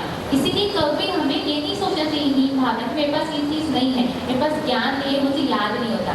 जिनको होता है उनकी प्रशंसा कीजिए। ये प्रशंसा गुण के कारण ही एक दिन वो चीज़ हमें प्राप्त हो जाएगी। अगर हम प्रशंसा करेंगे सच्चे देव, सच्चे शास्त्र, सच्चे गुरु और उनके सेवक की, तो ये तो 6 आयतन है, और अगर नहीं करेंगे तो ये 6 अनायतन में 25 दोषों के अंदर आ जाएगा। तो यहाँ पे दूसरे में यही कह रहे हैं कि जो जिन मुनि जिन शुद्ध को छोड़कर गुरु आदि की वंदना करते हैं वो तो मिथ्या दृष्टि है, लेकिन उन्हें नमन नहीं करते हैं वो सम्यक दृष्टि जीव हैं, तो हमें उनको नमन नहीं करना है। जिन मुनि जिन शुद्ध को छोड़कर गुरु आदि की हमें नमन, वंदना आदि प्रशंसा नहीं करना चाहिए। ये तो गए 6 अनायतन। अब बची 3 मूर्ता। तो 3 मूर्ता यहाँ पर अधिक लिखा नहीं है, चर्चा में नहीं है, लेकिन फिर भी ये जो 3 मूर्ता है ये मैं आपको लिखवा देती हूँ। पीछे भी लिखा हुआ है, जो प्रश्न उत्तर है उसमें भी लिखा हुआ है, तो आप इन्हें लिख लीजिए अपनी कॉपी में। 3 प्रकार की मूर्ता। पहला है लोक मूर्ता, दूसरा देव मूर्ता, तीसरा पाखंड मूर्ता।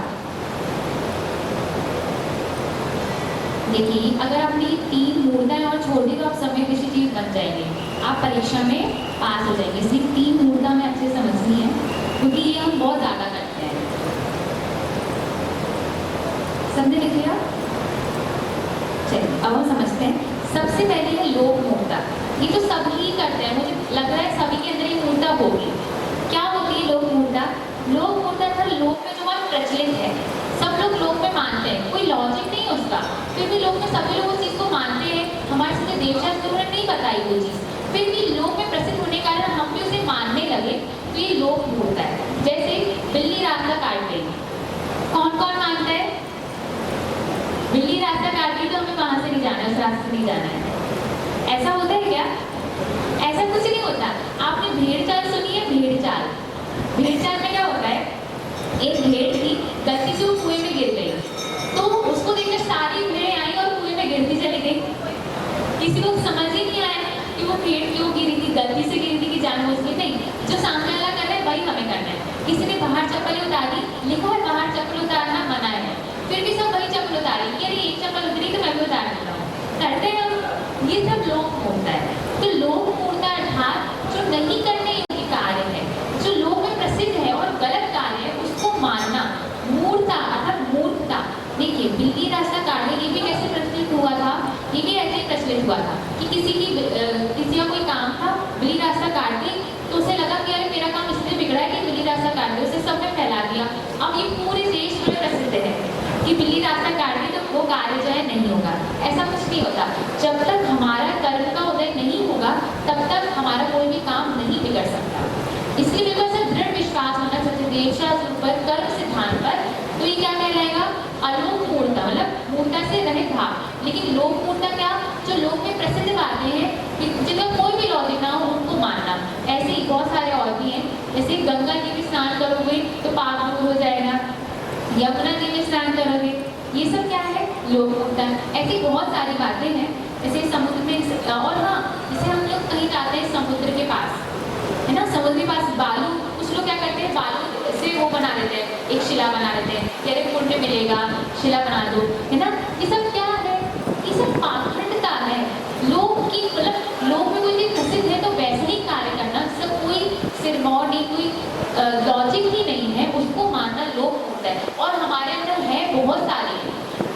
दूर करना है। कैसे दूर करेंगे? कोई भी आपसे कोई बात कहेगा, प्रश्न करो कि ऐसा क्यों। आज का विज्ञान यही तो करता है। लेकिन हाँ, धर्म में पूरा प्रश्न नहीं करना चाहिए। धर्म में आप प्रश्न करें कि अरे हमने तो देखा ही नहीं गुणस्थान क्या होता है, हमने देखा ही नहीं स्वर्ग क्या होता है, नरक क्या होता है, तो दिखता ही नहीं है। तो जो सच्चे देव शास्त्र उन्होंने कहा है उसमें से 3 ऐसी बातें होती हैं, सूक्ष्म, अंतरिक्ष, दूर। सूक्ष्म हम मानते हैं कर्म सूक्ष्म है, कर्म दिखाई नहीं देता, तो हम कर्म को नहीं मानेंगे। नहीं, कर्म दिखाई देता, कर्म को नहीं मानेंगे। ऐसा नहीं मानना, क्यों? क्योंकि वो सूक्ष्म चीज है। हमारे अंदर इतना ज्ञान है क्या जो हम भगवान के जितना ज्ञान से उस सूक्ष्म चीज को देख पाए? नहीं है। तो सूक्ष्म वस्तु पर बिल्कुल दृढ़ श्रद्धान करना, ये क्या कहलाएगा?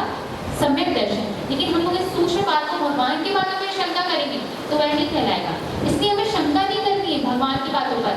लेकिन जो शास्त्र में नहीं लिखा है और लोक में प्रसिद्ध है उस पर हमें अवश्य प्रश्न करना चाहिए कि सच में ऐसा होता है क्या? है ना, बहुत सारी मूर्तियां देश में प्रसिद्ध है, हमें उनसे दूर हटना है, जिनके कुछ ना कुछ उदाहरण है। जैसे प्रातः काल में स्नान करना, जल में प्रवेश करके मरना, ऐसी बहुत सारी बातें हैं। लेकिन मेरे जो प्रसिद्ध बातें हैं, जैसे बिल्ली रास्ता काटनी, गंगा में स्नान करना, ये कुछ बातें आपको याद रखनी है जो हम सभी करते हैं। बाकी जितनी बातें हैं, बालू में रेत से वो बनाना, पहाड़ बनाना, ये सब हमें छोड़ना है। अगर हमने छोड़ दिया तो लोक मूर्ता से दूर हो जाएंगे, लेकिन नहीं छोड़ा तो लोक मूर्ता के अंतर्गत यह आएगा। अगला क्या बताया? देव मूर्ता। देव मूर्ता मतलब क्या होता है कि आपने, वही बात है तो ये कि हम कुधर्म की, कुदेव की प्रशंसा कर रहे हैं, लेकिन फिर भी हम क्या सोच रहे हैं कि अरे इनके धर्म में जाते हैं तो बहुत लाभ होता है, बहुत ख्याति पूजा आदि मिलती है, बहुत आपको जितने पैसे मिलते हैं। अब से बताते ना कि आप ये वंदना कीजिए, केदारनाथ की वंदना कीजिए, आपके सारे कार्य सिद्ध हो जाएंगे। ये भी क्या है? मूर्त है। मतलब आप नहीं मानते हैं कुदेव को, लेकिन आपने क्या मान लिया कि केदारनाथ की वंदना करेंगे, वहाँ पर जल चढ़ाएंगे तो मेरी कार्य सिद्धि हो जाएगी। ये प्रसिद्ध है और आपने वहीं पर ये कार्य करने लगे, उसको मानने लगे, तो ये क्या कहलाएगा? ये देव मूर्ता कहलाएगा। क्या हो गया? पहला लोक मूर्ता, दूसरा देव मूर्ता। अब तीसरी मूर्ता आती है पाखंड मूर्ता। पाखंड मूर्ता में आएंगे गुरु। जो वहाँ के गुरु हैं उन गुरुओं के पास जाना, उन गुरु के पास जाना कि हाँ, जैसे हमने देखा ना कि कोई गुरु है, मंत्र दे रहे हैं, इससे आपकी कार्य की सिद्धि हो जाएगी, तो वो प्रचलित है। आप उन गुरु को नहीं मान रहे, आप तो गुरु को नहीं मान रहे, लेकिन फिर भी बात प्रचलित है। मूर्ता का अर्थात है मूर्ता, बिना लॉजिक के कोई कार्य करना, सब लोग मान रहे हैं तो उस कार्य को करना। ऐसे ही मतलब जो गुरु हैं उनके बारे में प्रसिद्ध है। जैसे वही बागेश्वर धाम का उदाहरण ले लीजिए कि बागेश्वर धाम का प्रसिद्ध है कि वहाँ जाओ तो प्रॉब्लम का सॉल्यूशन हो जाता है। आप नहीं मानते किसी भी को गुरु हो, लेकिन आप वहाँ जाकर अपना प्रॉब्लम का सॉल्यूशन लेने लगे तो ये क्या कहलाएगा? ये पाखंड मूर्ता के अंतर्गत आएगा।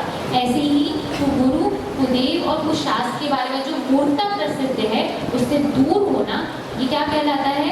सम्यक दर्शन कहलाता है। लेकिन ऐसा करना मूर्ता के अंतर्गत आता है। और कौन कौन सी मूर्ता हो गई? लोक मूर्ता, देव मूर्ता और पाखंड मूर्ता। अब आप देख लीजिए, ये जो 25 दोष हमने पढ़े, कोई दोष हमारे अंदर है तो नहीं है? क्या कोई दोष नहीं है? सच्चा पक्का कोई दोष किसी के अंदर नहीं है?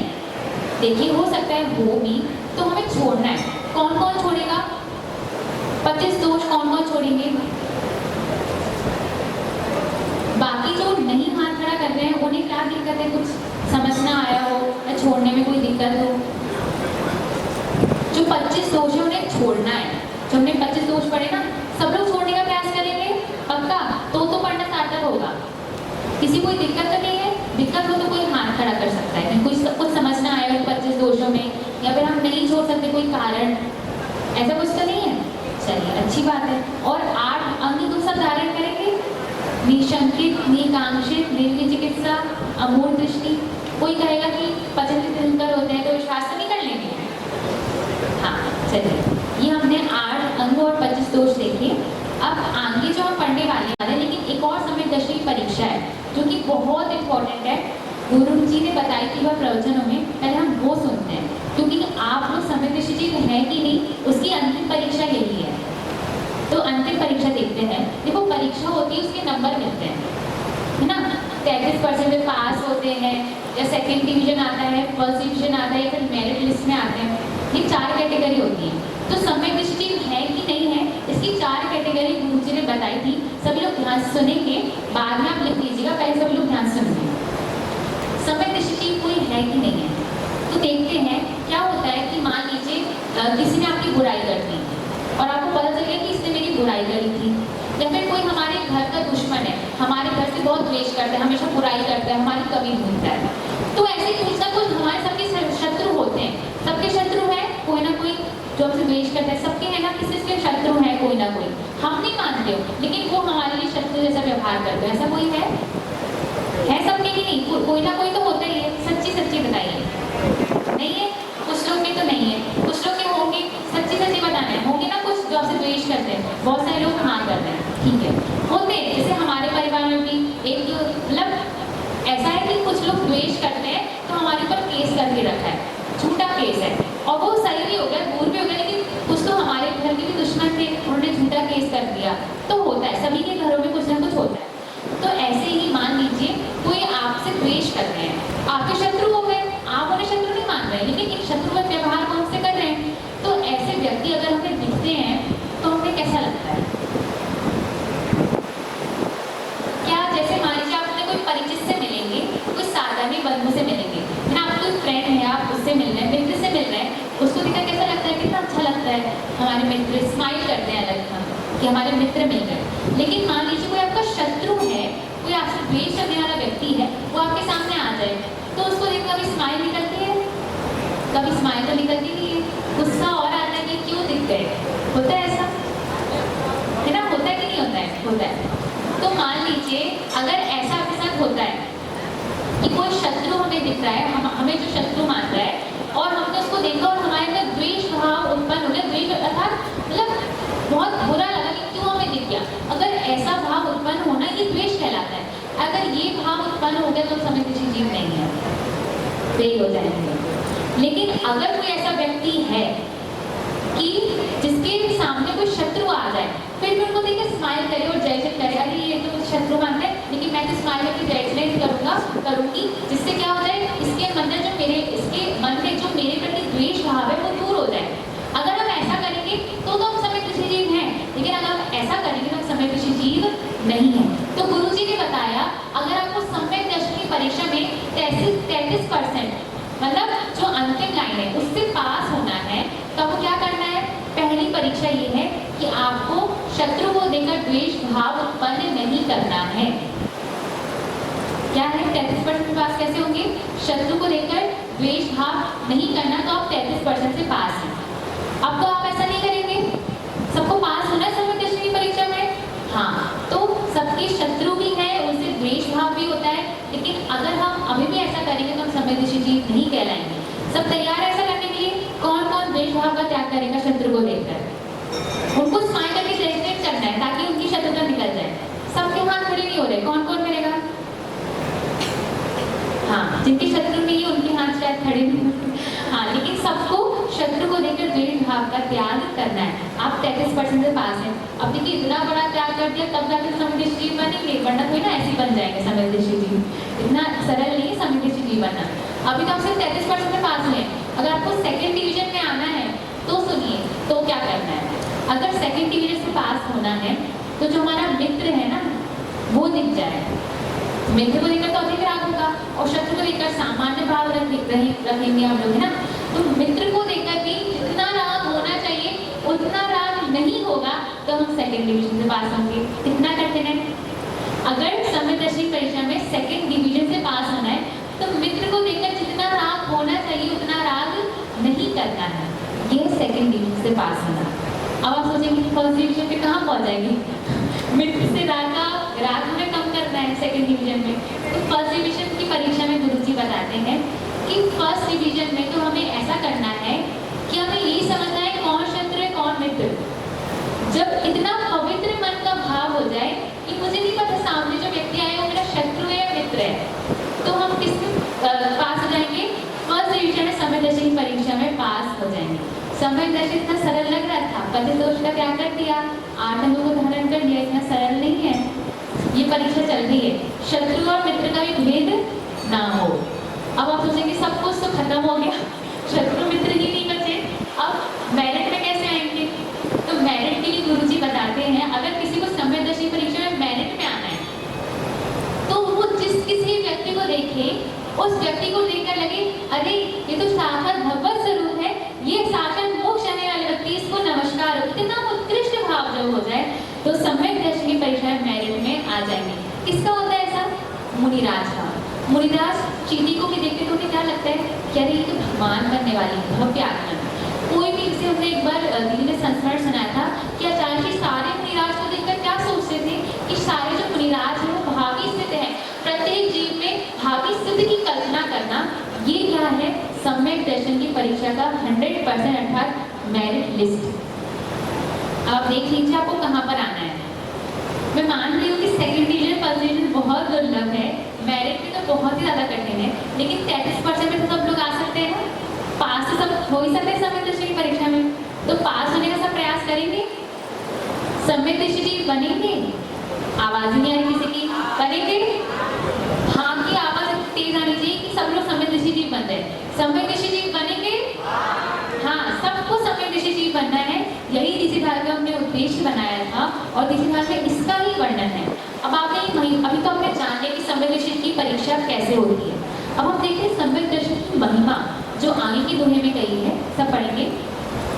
दोष रहित गुण सहित सुधीजे, सम्यक दर्श सचे है, चरित मोह वश लेश न संचम, पेसुरनाथ जजे है, गिरी पे ग्रह में न रचे जो, जते हिंद कमल है, नगर नारी को प्यार यथाता देवे देव अमल है।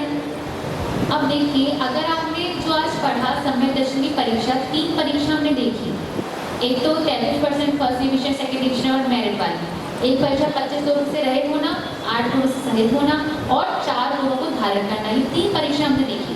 अगर आपने परीक्षाओं में अपने आप को पास कर लिया तो क्या होगा? जो दोषों से रहित हैं और गुणों से सहित हैं वो क्या कहलाते हैं? सुधी अर्थात बुद्धिमान। तो आप भी क्या कराएंगे? आप भी बुद्धिमान पुरुष की श्रेणी में आ जाएंगे।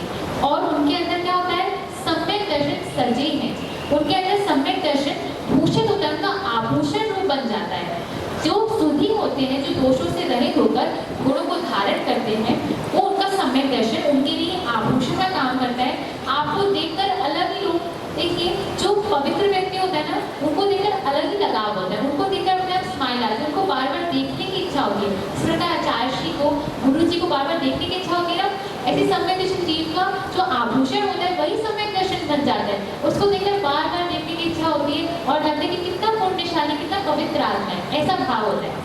तो अगर आप भी ऐसे बनेंगे तो आपको देखकर लोग ऐसे पवित्र भाव होंगे। लेकिन क्या होता है? चरित्र मोहवश हमने देखा था कि आपको जो प्रशम अर्थात कषायों का शमन करना है तो 6 महीने से अधिक कषाय नहीं रखनी है। 6 महीने के अंदर अंदर कषाय को शांत करना है। लेकिन फिर भी जो सम्यक दृष्टि जीव होता है वो 6 महीने के अंदर तो शांत कर लेता है, लेकिन उसकी 3-4 महीने की कषाय तो हो सकती है। 6 महीने के अंदर 3-4 महीने की कषाय तो सम्यक दृष्टि जीव की भी हो सकती है। तो यही कह रहे हैं चरित्र मोहवश अर्थात आपका अभी भी थोड़ा मोह है जो आप 3-4 महीने तक कषाय रखे हुए हैं। आप सम्यक दृष्टि जीव तो है लेकिन फिर भी चारित्र मोह नहीं था। तो अप्रत्यक्ष ध्यानावरण, अभी जो शब्द थोड़ा आपके लिए नया होगा, इसलिए आप ऐसा समझ लीजिए कि अप्रत्यक्ष ध्यानावरण छोटी कषाय, अनंतानुबंधी 6 महीने से ज़्यादा, और अप्रत्यक्ष ध्यानावरण उससे थोड़ी छोटी कषाय जो 3-4 महीने तक होती है। तो 3-4 महीने तक कषाय होने के कारण लेश ना संयम, तो सम्यक दृष्टि जीव होता है उसकी कषाय भी 3-4 महीने तक चल सकती है। इसलिए लेश अर्थात थोड़ा भी ना संयम नहीं है। आपने व्रत को ग्रहण नहीं किया, किसी का व्रत है क्या? नहीं है, फिर भी आप सम्यक दृष्टि जीव बन सकते हैं ना? बन सकते हैं। तो भली आपने जो कषाय रखी है लेश ना संयम, आपके पास थोड़ा भी संयम नहीं है, फिर भी आप सम्यक दृष्टि जीव है, तो क्या होगा आपके साथ? आपको क्या मिलेगा? पे अर्थात फिर भी सुरनाथ जजे हैं। सुरों के नाथ, देवों के इंद्र, देवों के भी सबसे बड़े गुरु कौन होते हैं? इंद्र। जो देवों में भी सबसे बड़े होते हैं, सुरों के भी जो नाथ होते हैं, स्वामी होते हैं, वो आपको नमस्कार करेंगे। हम देखा था ना उदयन राजा का उदाहरण। उदयन राजा ने क्या किया था? मुनि महाराज की सेवा कर दी, भले ही वो देव थे, उन्होंने क्या कर दिया? उनके ऊपर ही वमन कर दिया, फिर भी उन्हें घृणा का भाव नहीं हुआ। तो जो देव थे परीक्षा लेने आए थे, फिर उन्होंने क्या किया? उदयन राजा की पूजा करी। पूजा मतलब सम्मान किया, मतलब जो देवता है वो उनको नमस्कार करते हैं, उनकी वंदना करते हैं। क्यों? देव आपसे बड़े हैं, तो आपकी वंदना कौन करेंगे? देव ही करेंगे। अनंतमती रानी की क्या करी? रक्षा करी ना देवियों ने। रक्षा क्यों करी? क्योंकि अनंतमती रानी सम्यक दृष्टि जीव थी। सम्यक दृष्टि जीव की रक्षा सारे देवगण करते, उनको नमस्कार करते हैं। देखिए सम्यक वैभव, इसलिए सम्यक दर्शन को धारण करने वाला बहुत महान होता है। क्या घर में रमण नहीं करते, अर्थात घर में तो रहते हैं लेकिन घर वालों से आसक्ति नहीं होती। मेरी पत्नी चली जाए तो मेरा कुछ होगा ही नहीं, मेरा पति चले जाए कि एक के साथ इस चीज को कैसा राग होता है वो आगे बताएंगे। जल सब भिन्न रहता है। इस प्रकार वो सम्यक दृष्टि अपने उनका राग कैसा होता है तो आगे बता रहे हैं। नगर नारी को प्यार यथा कादे में हेम अमर तो बनना है, तुरंत उसका सारा राग दूर हो जाएगा। अगर वो व्यक्ति मर गया तो सोचेगा उसका कल्याण हो, अब मुझे अपना कल्याण करना है, वो ऐसा विचार करेगा। क्यों? तो देखते हैं कि अगर आप सम्यक दृष्टि जीव बन गए तो प्रथम नरक बिन, अर्थात पहले नरक को छोड़कर, नरक कितने होते हैं? 7। तो पहले नरक को छोड़कर षट भू, षट अर्थात 6, भू अर्थात पृथ्वी, मतलब लेकिन फिर वो कहाँ गए? महावीर भगवान के संवशरण में गए और उन्हें सम्यक दर्शन को धारण कर लिया। उनका बंध किसका हुआ था? नरक का, 7वें नरक का। लेकिन उन्होंने क्या किया? सम्यक दर्शन को धारण कर लिया। तो अभी कहाँ पर है वो? पहले नरक में। मान लीजिए आपकी नरक आयु का बंद हो गया, उसके बाद आपने सम्यक दर्शन धारण किया तो आप पहले नरक में तो जा सकते हैं लेकिन बाकी की नरकों में आप नहीं जा सकते। तो अगर देखिए जरूर है ना हमारा नरक आयु का बंद हो गया हो, हमने कोई इतना महान पाप किया है क्या नरक आयु का बंद हो गया हो? नहीं, इसकी परीक्षा भी हो सकती है। हाँ, एक बहुत अच्छी परीक्षा है। अगर आपको टेस्ट करना है कि आपका नरक आयु या तिरेच आयु का बंद हुआ है कि नहीं, क्योंकि नरक आयु तिरेच आयु गंदी मानी जाती है और मनुष्य आयु देवायु अच्छी मानी जाती है। अगर आपको टेस्ट करना है कि आप नरक में जाने वाले या तिरेच में जाने वाले हैं कि नहीं, तो उसकी परीक्षा ऐसे हो सकती है। मान लीजिए अगर आपको कोई भी छोटा सा भी नियम दे रहे हैं तो आपको उसको धारण करने की इच्छा नहीं हो रही, आप कोई भी नियम नहीं धारण करते ना। आपको किसी ने कहा प्रतिदिन मंदिर जाना चाहिए तो ना आपकी उसकी इच्छा हो रही है। यहाँ पर मुनिराज है, कह रहे घर पे आहार लगे, घर पे आहार हो रहे हैं, फिर भी वहाँ पे आहार देने की इच्छा नहीं हो रही। अगर ऐसे कलुषित परिणाम है तो मान लीजिए आपका नरक आयु या तिरेच आयु का बंद तो हो चुका है। लेकिन मान लीजिए आपको नियम दिया, एक दिन का नियम है कि आपको आज आलू प्याज का त्याग करना है, तो आपने वो नियम फॉलो कर लिया। एक दिन की तो बात है, तो आपने अगर वो नियम फॉलो कर लिया, एक दिन में भी आपके नियम के परिणाम हो रहे हैं तो मतलब अभी आपका आयु का बंद नहीं हुआ है, अपनी परीक्षा कर सकते हैं।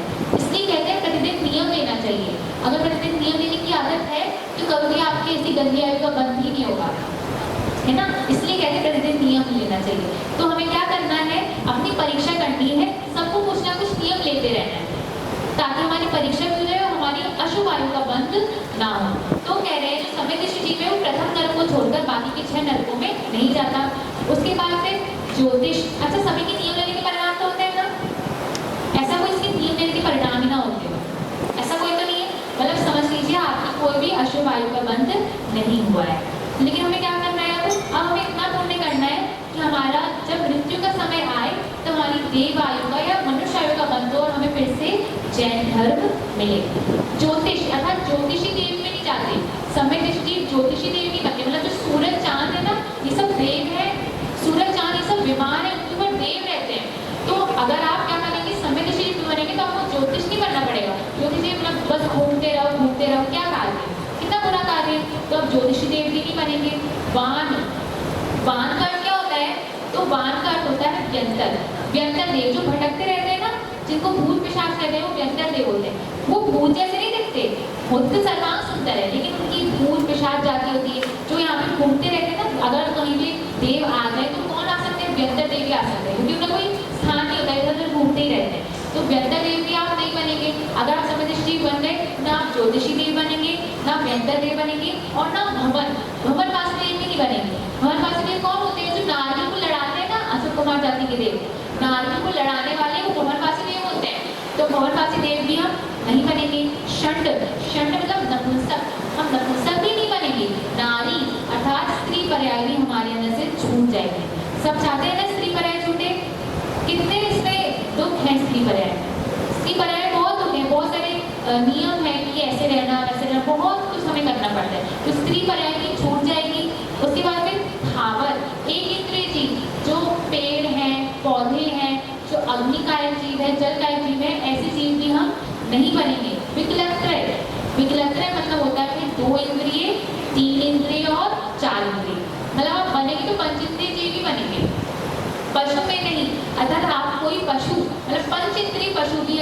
शेर, हाथी, ये सब भी आप नहीं बनेंगे उपजक सम के धारी।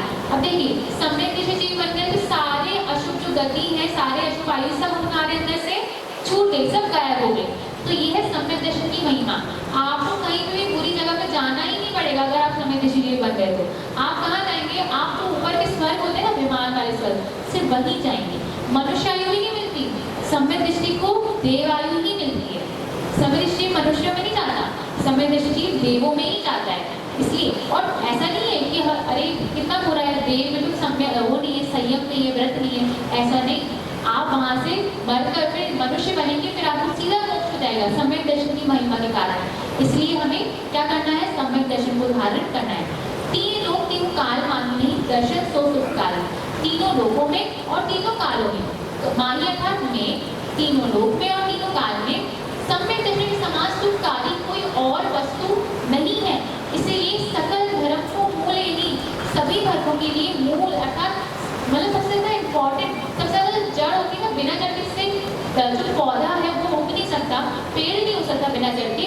उसी प्रकार सम्यक दर्शन के बिना मोक्ष नहीं हो सकता। इसलिए जितने भी धर्म है उनकी जड़, उनका मूल सम्यक दर्शन ही है। इसमें जो भी हम करेंगे वो दुखकारी होगा। अब जो अंतिम है वो बहुत सरल है, तो बिना पढ़े इसका अर्थ आपको बताते हैं।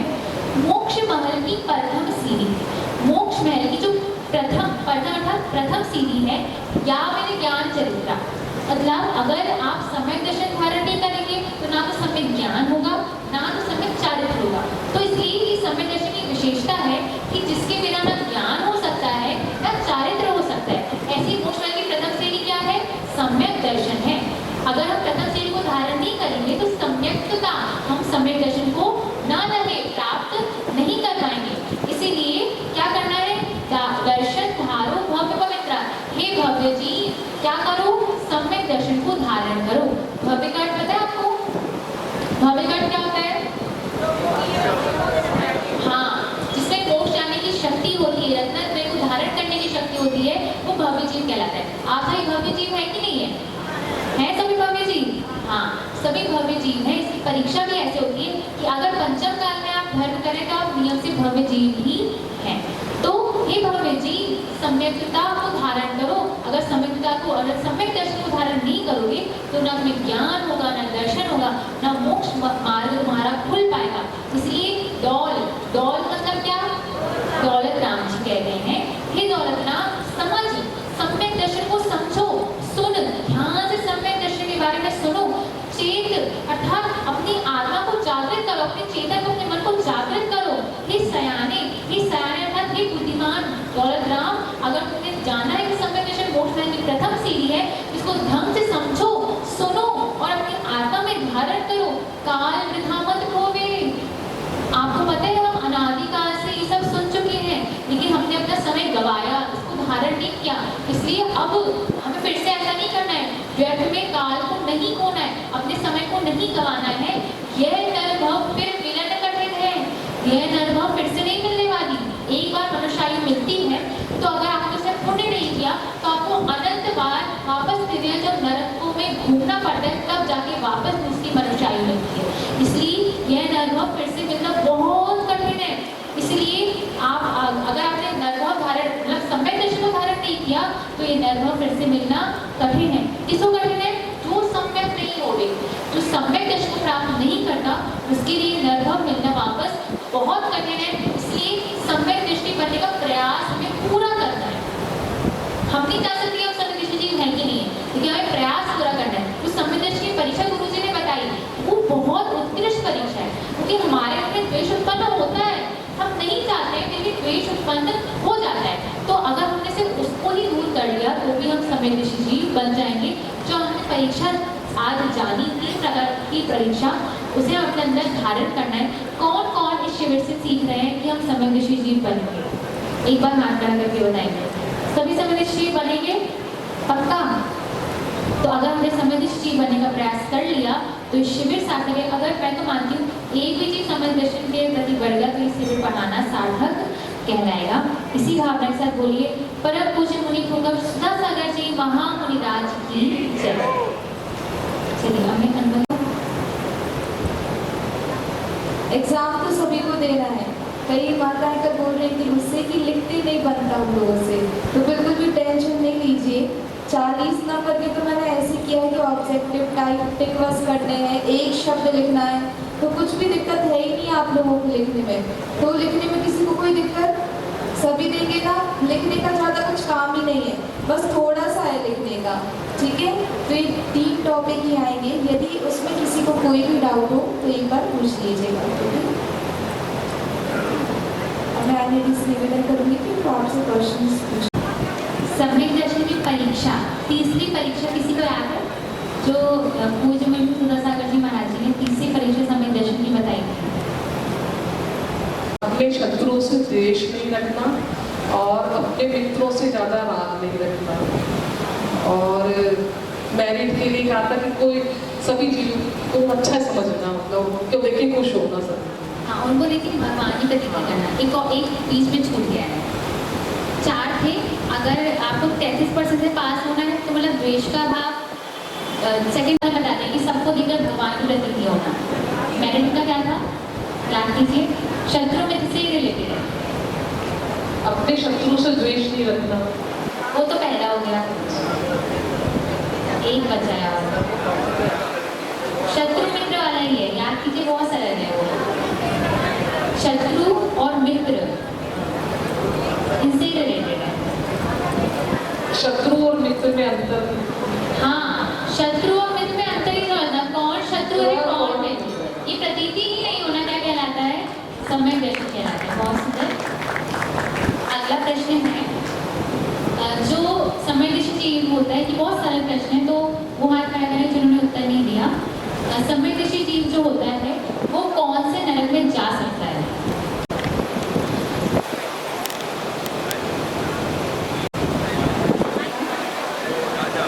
ज्ञान राजा को चलिए। बहुत सुंदर। अनायतन के नाम, जिन्होंने उत्तर नहीं दिया। उदान और उनके सेवक। बहुत सुंदर। अब और मेरा निवेदन है कि आप उनसे पूछ लीजिए जो प्रतिदिन आते हैं और अभी तक उत्तर नहीं दिया है। चलिए, नहीं है तो फिर यूनिवर्सिटी के सभी लोग अपने स्थान पर खड़े जाएंगे।